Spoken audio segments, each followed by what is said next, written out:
Man, I need to fix my sleep schedule. Anyways, hello, in this video we are going to go over all the trains I caught in July, which is the final month before I have to go back to school, sorry. We'd start this video off on the 1st of the month, where I got word that FrontRunner Loco number 5 received a livery commemorating America's 250th birthday. I decided to catch the second run of this thing at Ogden Central, and, well... Man, this is some bullshit! Yeah, this thing sucks ass. Anyways, here's it arriving on Ogden Central Station. This was the only train I saw this day, so... yeah. I'd be back out trackside the next day and meet up with one of my good friends. And before you ask, we would be spending our day at the King Street Railroad crossing in Layton. We'd spend the first 4 hours with southbound FrontRunner with 102 leading, northbound FrontRunner with 8 leading, southbound FrontRunner with 104 leading, northbound FrontRunner with 20 leading, southbound FrontRunner with 105 leading, northbound FrontRunner with 16 leading, southbound FrontRunner with 111 leading, northbound FrontRunner with 5 leading, southbound FrontRunner with 106 leading, northbound FrontRunner with 9 leading, southbound FrontRunner with 115 leading, northbound FrontRunner with 1 leading, southbound FrontRunner with 114 leading, and finally a northbound FrontRunner with 11 leading, with the engineer giving me a horn show. Oh my god.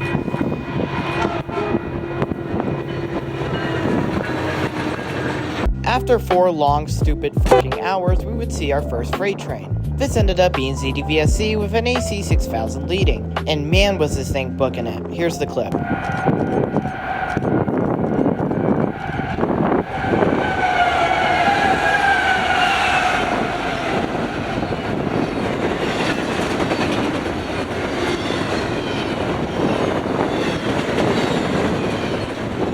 Not even gonna lie, the traction motors on GE locomotives, especially the Gevos, sound so good when going 70 miles an hour, like, it just perfection. After my friend had to go, I would move down to the West 4000 South Railroad crossing in Roy, where our first train there, unsurprisingly, would be a FrontRunner. This one heading southbound to Provo with a nice crew on it who gave a horn salute. Next up would be a northbound FrontRunner with just the crew staring at my soul, so... yeah. Our next train would be a huge M&P WC with a rebuild AC44 leading. This also had 3 SD60Ms, with one looking normal, one looking like it's been stuck in LA since 2018, and the third one looking like it's been in the oven for too long. Oh yeah, this train also had a mid-DPU, so that's pretty cool. As I was walking back to the Roy station to catch my train home, I heard an engine behind. This ended up being a rerouted CG2LT with a Thunder Cab 8-seater. Oh yeah, this train also had mid-TPU, so that's cool. This would be my final train before heading home. 2 days later, I would be railfanning on the 4th of July. Happy birthday, America. Anyways, our first train of the day would be a northbound FrontRunner with Loco 5 leading. Kind of fitting for today.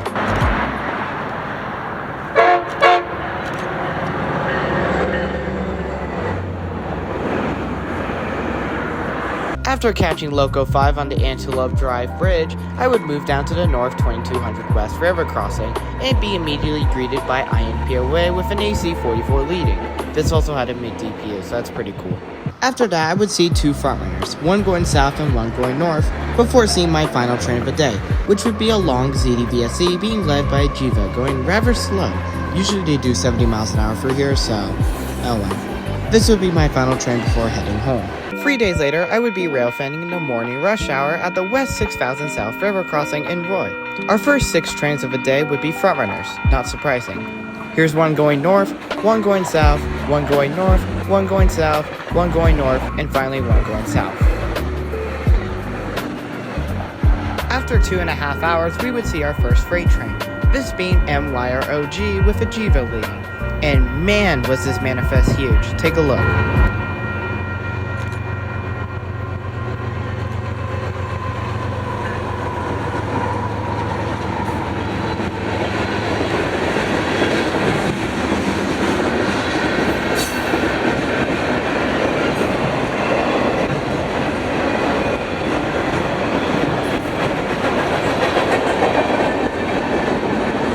Yeah, I know, that manifest was huge. Anyways, after 3 FrontRunners with the crew just staring at my soul, I would see this southbound FrontRunner with cab car 101 leading, with the engineer giving me a horn show.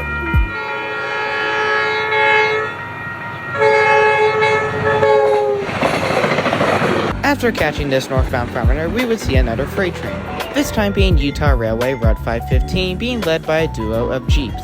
After catching 2 more frontrunners, we would see another freight train, this time being a 1x1 OWSJ being led by a Tier 4 Gevo. Oh yeah, immediately after OWSJ, a southbound frontrunner went through. 10 minutes later, another Union Pacific freight train went through, this time being ZSCG2 being led by an AC44 trio. Towards the end of the train, this train was absolutely cooking it. I think it was doing 70 miles an hour, I could be wrong though. This ultimately gave me an idea. Next time I would railfan on the Salt Lake sub, I would go down to the next crossing to try my chances on catching ZSCG2 even going faster. But anyways, there's a northbound frontrunner with the crew giving me a horn show. Here's the clip.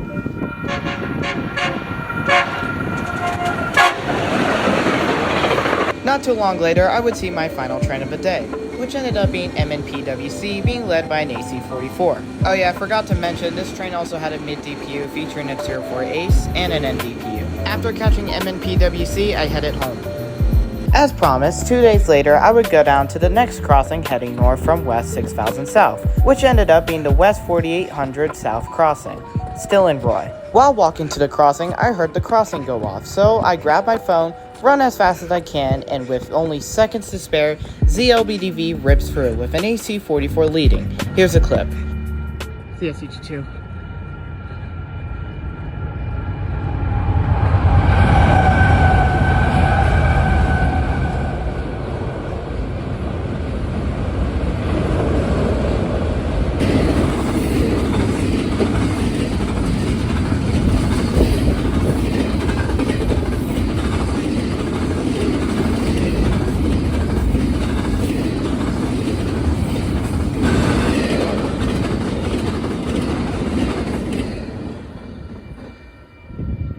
After catching ZLBDV, I set up my camera and caught the next train, which ended up being a southbound frontrunner. After that southbound frontrunner, we would see another freight train, this time being ZG2SC going rather slow with a Gevo leading. After ZG2SC, the next hour and a half would be just frontrunners, specifically 6 frontrunners, 3 going north and 3 going south. After catching those frontrunners, we would see another Union Pacific freight train, this time being MYROG being led by a repainted Thundercab Ace. Oh yeah, and this train also had a DPU, so that's cool, I guess. After catching this northbound frontrunner, which gave a horn show, and then this southbound frontrunner with the crew just staring at my soul, I would end up seeing ZSCG2. And man was this thing booking it. This was led by a rebuild AC44, and the crew ended up giving a horn show. Here's a clip.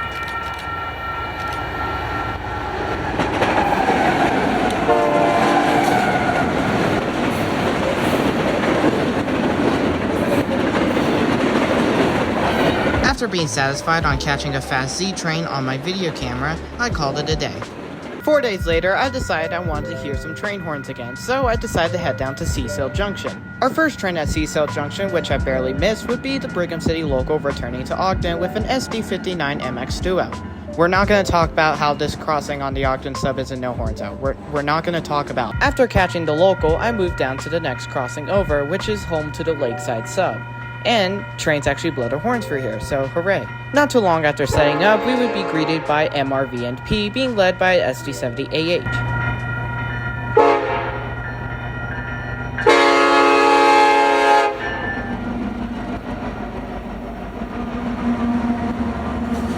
The train ended up coming to a stop not too long later for a crew change. Then the train moved about 30 minutes later. Oh, and the train had mid-DPU, so that's pretty cool. 2 hours later, I would be jump scared by MPDOG being led by an SD70AH. I didn't end up getting a really good shot of it, so oh well, I'll take it, I guess.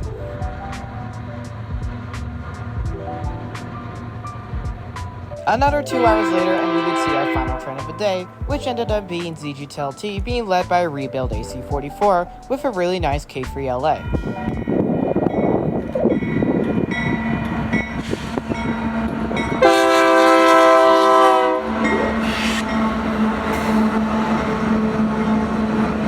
After catching the mid-DPUs, I would call it a day because it was getting pretty late.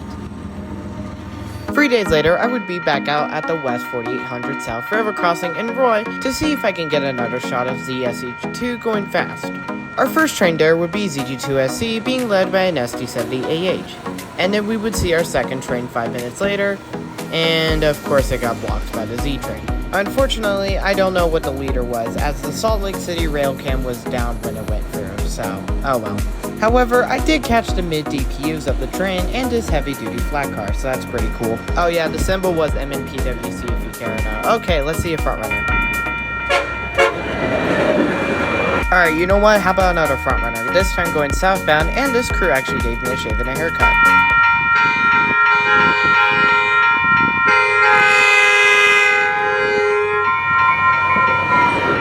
After catching this northbound front runner with the crew just staring at my soul, I caught this southbound front runner where the crew actually did a sequence.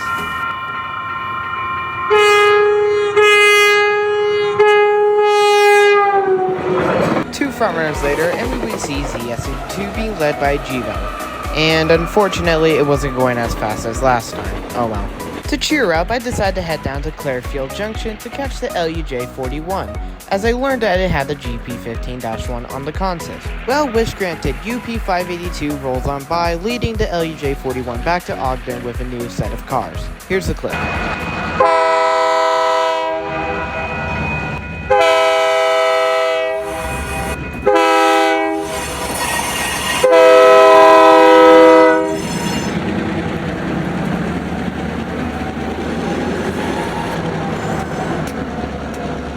After catching LUJ41, I'd be greeted with a southbound frontrunner. Not too long after that southbound frontrunner, I would be greeted by a backlit as hell MPVOG being led by an AC6000 rebuild and an SD70M, and the crew ended up giving me a horn show.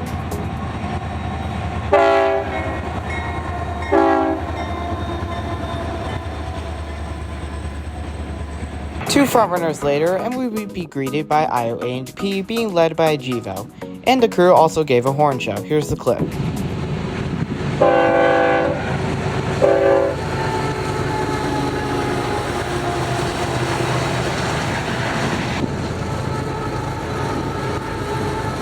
Not too long after IOA&P passed, LUJ41 would return to Clearfield, this time having UP693 leading.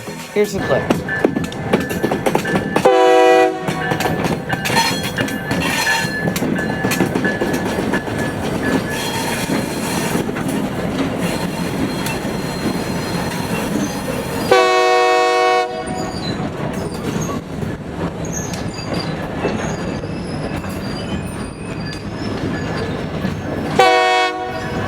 After catching LUJ41 return, I would call it a day. The next day, I ended up being in Willard at the perfect timing, as the Brigham City local ended up stopping at the nearby Flying J to grab snacks. I'm not even kidding. About 5 minutes later, the train started moving again, heading to Ogden. Here's the clip.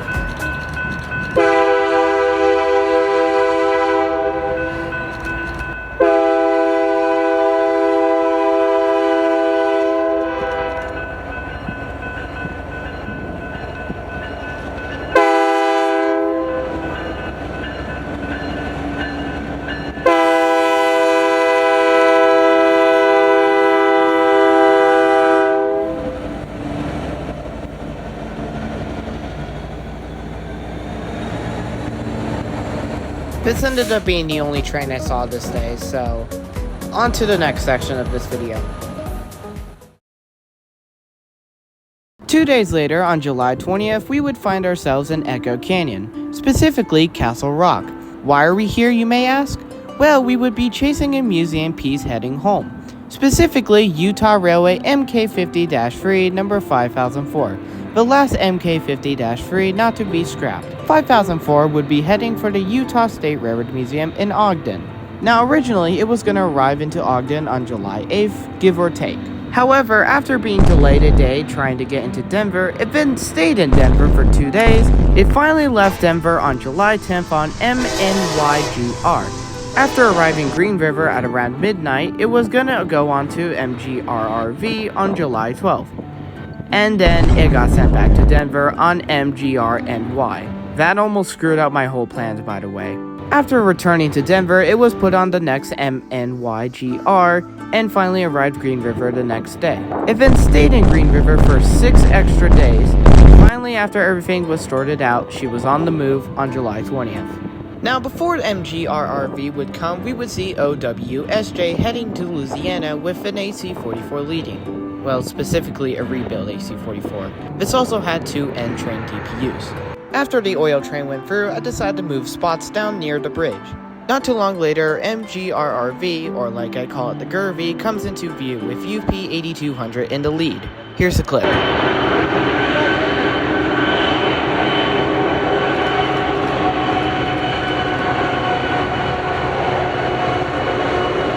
After about 90% of the train went through, we would get a glimpse of 5004 for the first time.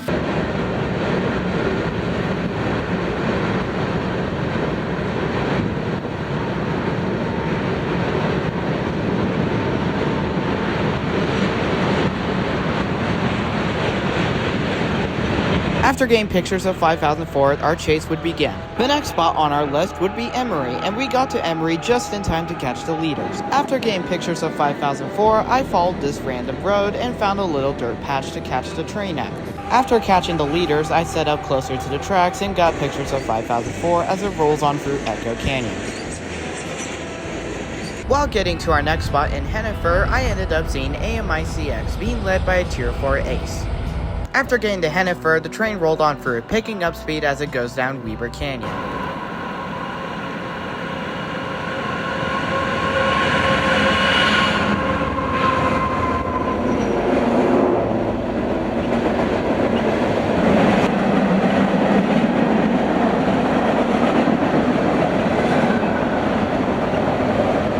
After that, our next spot would be in Morgan, specifically Reese Lane. After catching the lead units, I decided to move my tripod a bit farther from the track so I can actually get a good view of 5004. Just like the last 4 spots, after about 95% of the train went through, Utah 5004 came into view, and man am I glad I moved my tripod. After getting ahead of the train in Morgan, I would catch the train in Peterson.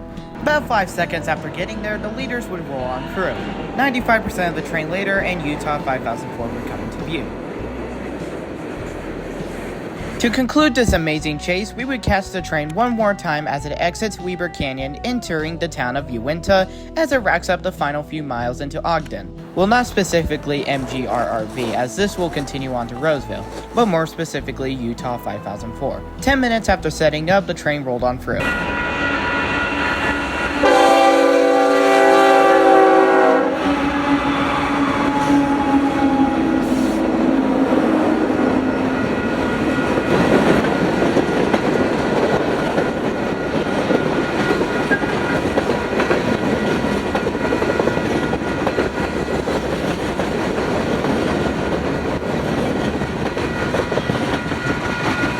After concluding my chase of Utah 5004, I would get some lunch. I would then get word that UP 8388 would be leading MNPWC and was about to leave Ogden Yard. So me and my driver went down to Layton to catch it. Not too long later, the train rolled on through with, well, UP 8388 leading. Here's the clip.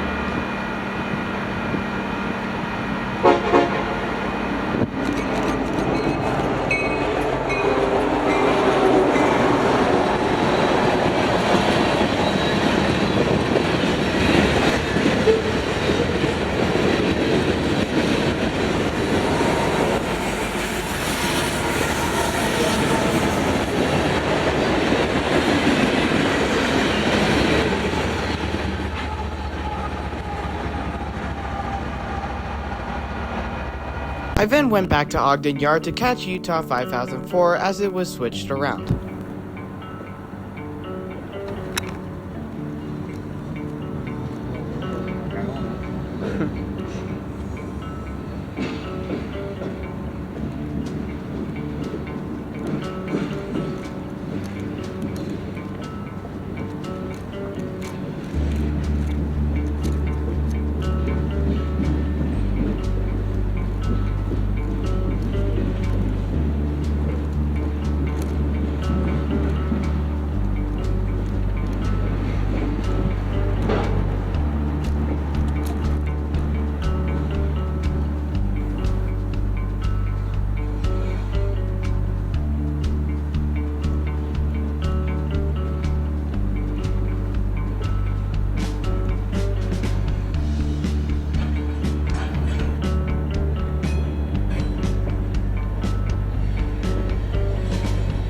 After getting one last picture of Utah 5004, I would call it a day.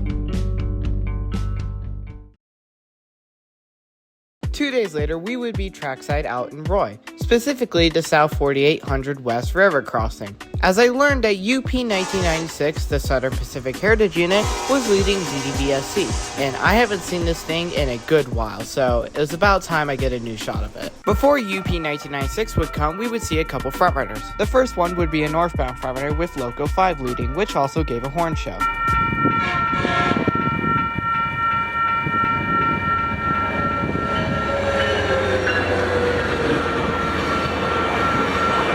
Up next would be a southbound FrontRunner with 106 leading, a northbound FrontRunner with 2 leading, and finally a southbound FrontRunner with 115 leading, which also gave a horn show.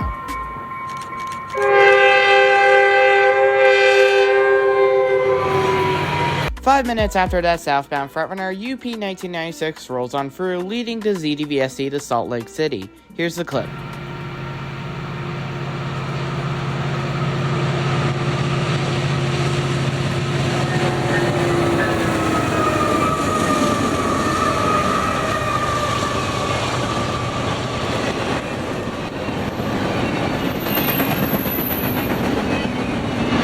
Not gonna lie, I do like this video a lot, but the photo I got, man, that was perfect. After catching this train, I would call it a day. The next day, we would be railfanning the Utah Central Railway, as there has been an ex-BNSF LTEX GP28M on the Utah Central for quite some time. This was because Utah Central Railway 1401 blew up. I decided to chase the afternoon run as it was easier to get around and less sketchy. Today they would be working Kellestraws, Bridge Sorge, I didn't end up capturing them working them because I was busy, Dave R. Grant Trucking, and Ardent Mills. We would arrive at the Water Tower Way Railroad crossing just in time at 4:30 p.m. to see them putting freight cars away at the now demolished Farmers Grain Co-op. Today, the contest would consist of LTEX 1824 featuring an amazing K3L and Utah Central 1814, or UCry 1814.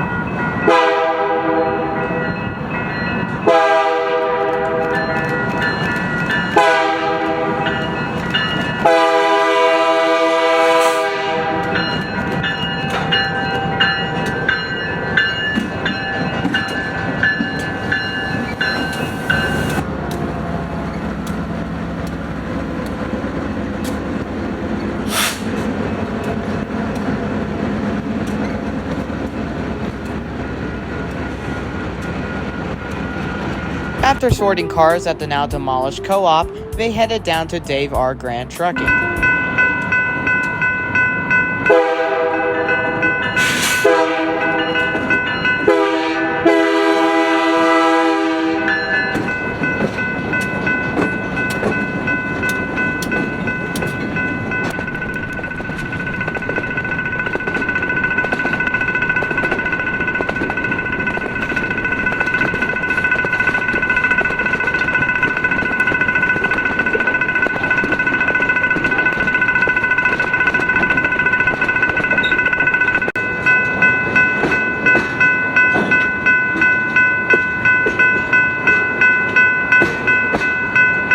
I then scootered down to Dave R. Grant Trucking and caught them setting out the grain cars for Ardent Mills.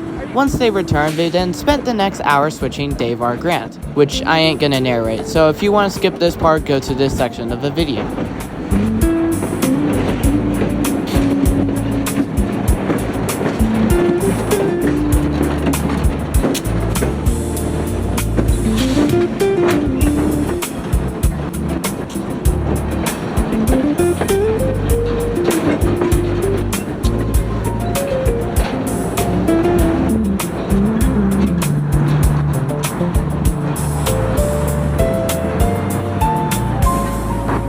Here.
After they finished switching out Dave R. Grant, I then went down to the G Avenue railroad crossing and caught the Utah Central backing in with the grain cars into Ardent Mills.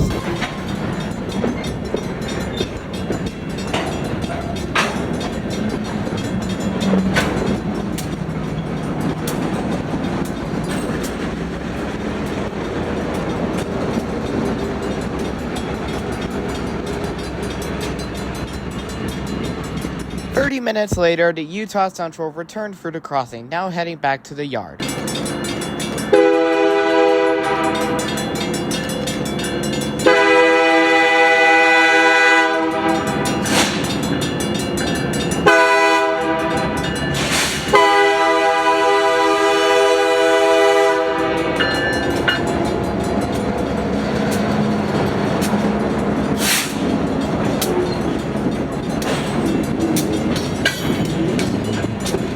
After catching them roll on through G Street, I called it a day. 2 days later, I decided to go out for Utah Railway's Route 611. Now originally, I was going to catch it at the West 6000 South Railroad crossing. However, I would have never made it as it was a lot earlier than I originally thought. So I decided to run as fast as I can to the West 5600 South Bridge and caught Route 611 with 15 seconds to spare. This ended up having 60-62 in the lead, one of 3 SD50s left on the Utah Railway.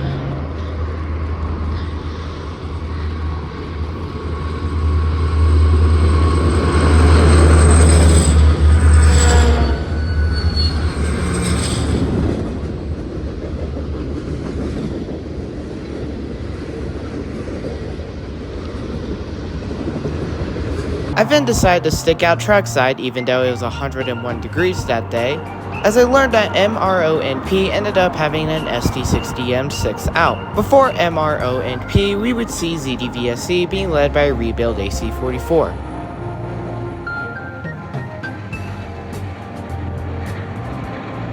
Five minutes after ZDVSC, MRO&P came into view with a Gevo leading and the SD60M I mentioned earlier 6 out. Here's the clip.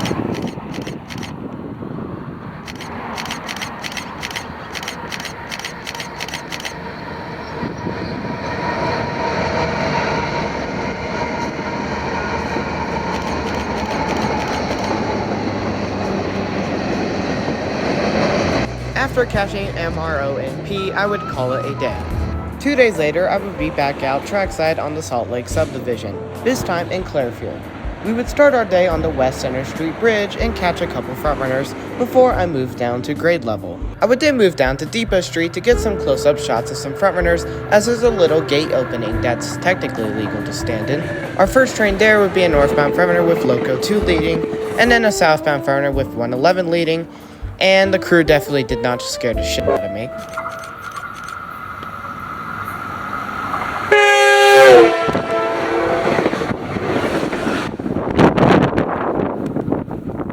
If you're wondering why the tripod shook so much before the train came, it's because I was holding it down and the engineer, well, blew the horn right on top of me. Anyways, here's a northbound FrontRunner with Loco 9 leading, which also gave me a horn show. Up next would be a southbound FrontRunner with 117 leading, a northbound FrontRunner with 21 leading, and then a southbound FrontRunner with 104 leading, which gave a horn show.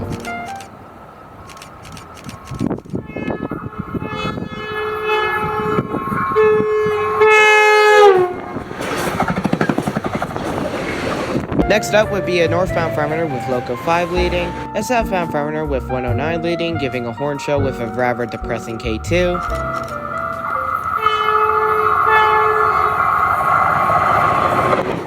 And finally, a southbound FrontRunner with cab car 115 in the lead. Our next train would be MYROG, which ended up stopping right next to me to let a few trains go by. As MYROG was stopping, I got jump scared by a ZG2SC being led by a Tier 4 Gevo. Now, unfortunately, I was too busy taking photos of it, and while yeah, the photos were great, the video wasn't great. While ZG2SC was passing at around 60 miles an hour, a northbound FrontRunner came out of nowhere and gave a little horn show.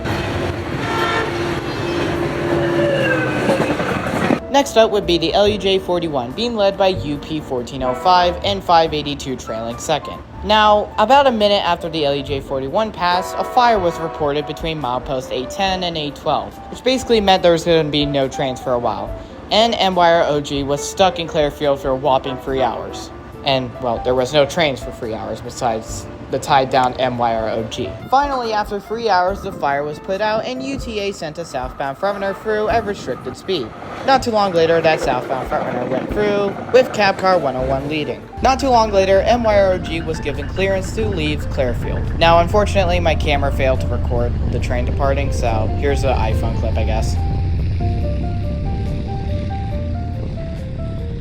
While MYROG was slowly passing at around 10 miles an hour, a northbound FrontRunner went through with Loco 10 leading, with the engineer laying the horn on top of me.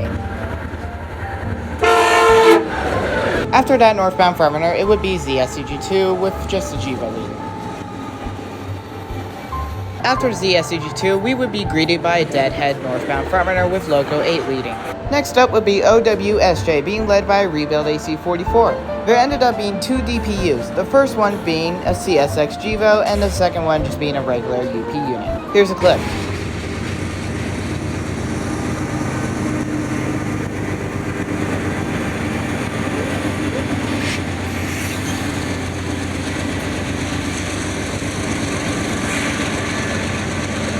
I then moved to the west side of the junction as I learned that Utah Railway Route 515 cleared Meadows Park. Not too long later, Utah Railway Route 515 comes into view with Utah Railway 3001 leading, sporting the best P5 I've ever heard in my life. And I think this is like the second time I've caught a P5 on video. Here's a clip.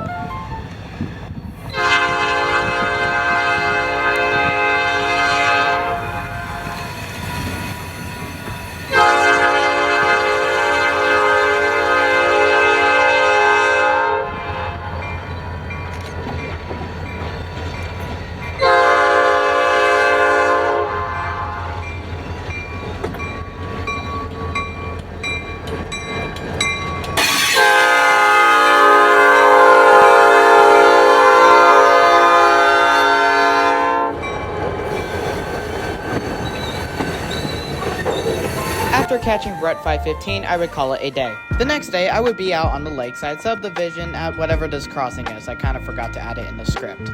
Anyways, I was only going to be here for 10 minutes, and I wasn't expecting anything. But I actually got something, in the form of MGRRV, or as I call it, the Gervy. This ended up having an AC44 leading with a really nice K3 LA. Here's a clip.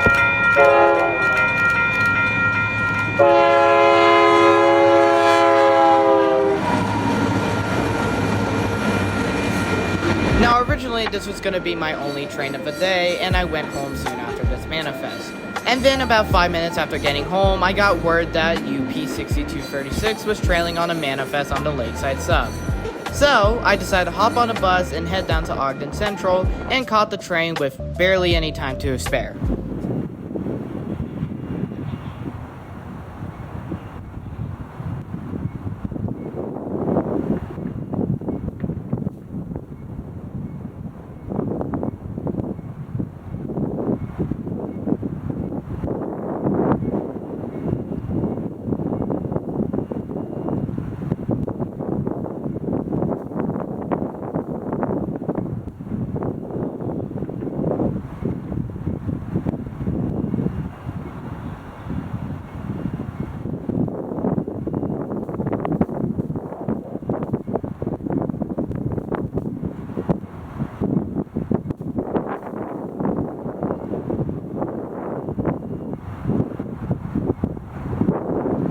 Also, great job Union Pacific for leaving the headlights on the 8. After a quick 5-minute stop, they were on the move.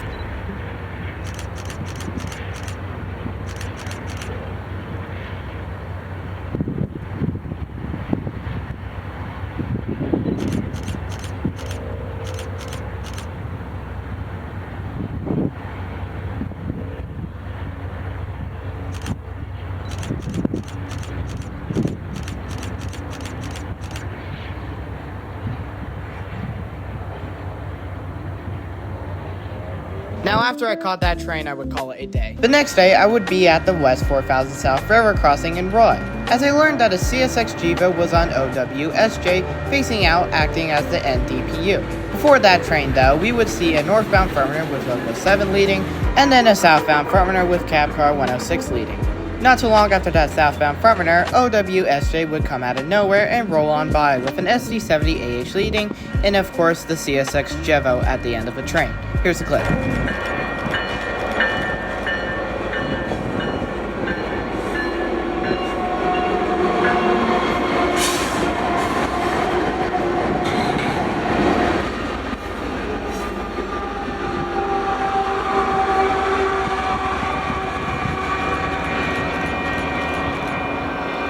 After catching OWSJ, I would call it a day. The next day would be the final day of the month, so I decided to go out to the King Street Railroad crossing in Layton. Our first two trains at King Street would be a southbound frontrunner and then a northbound frontrunner. And then we would be greeted by ZLBDV being led by a Tier 4 Gevo, and fourth out would be SD60M 3999, which features the shield logo instead of the wings logo. Here's the clip.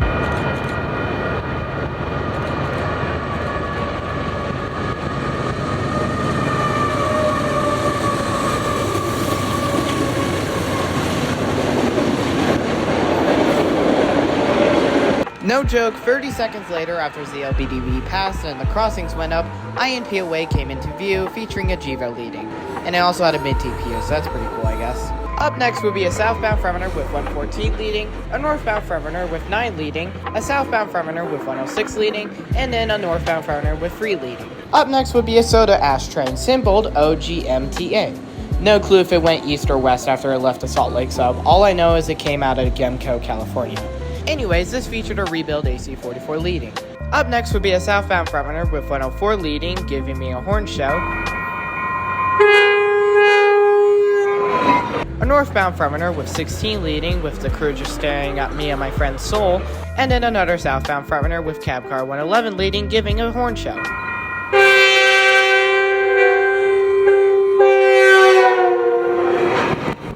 Up next would be ZSCG2 being led by an SD70AH, with the crew spamming the crap out of the horn, which was really cool.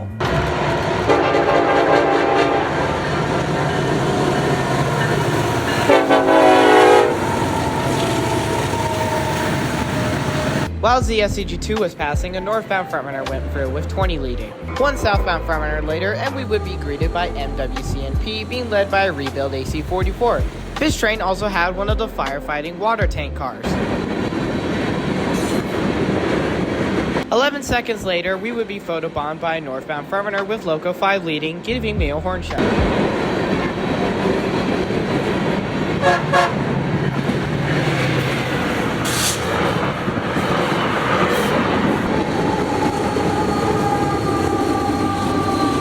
Up next would be a southbound frontrunner with cab car 105 leading, a northbound frontrunner with 21 leading, and then ZG2SC being led by a repainted SD70AH with the crew giving us a horn show.